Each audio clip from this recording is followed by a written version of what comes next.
Hey guys, did you know now you can connect your Bluesky account and Threads account inside your GoHighLevel sub accounts?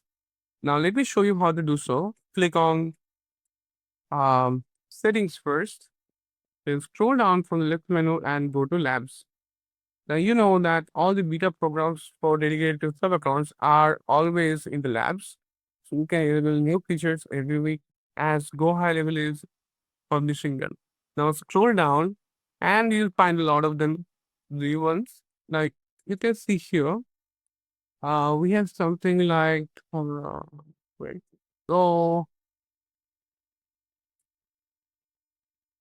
yeah, there we go.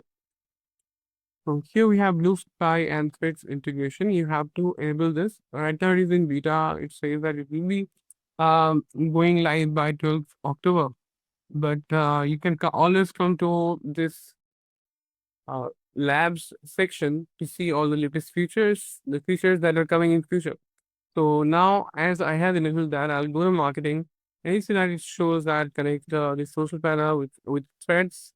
That is one way you can do it. Or click on socials. And let's click on this one and click on connect blue sky. It is asking for the username and the password.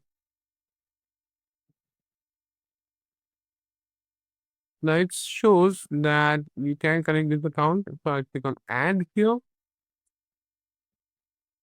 And now it is connected. Perfect. So you see this is connected now. We'll do the same thing for threads. And now we are logged into thread as well. Click on continue at this profile, giving the permission to lead connector. And now we'll be connecting the threads. Click on that, connect with threads. It will ask you to give the permission to lead connector. So you just bring that. Now just choose the profile that you have selected on threads. And voila, we are all connected now. So now we have the option to connect our Facebook page, Instagram profile, or page which is connected to Facebook or not connected. Google My Business page, LinkedIn page and profile, TikTok profile, YouTube channel, Pinterest account, Threads, and Blue Sky, and also the community. I hope that was helpful. Thank you and have a great day ahead.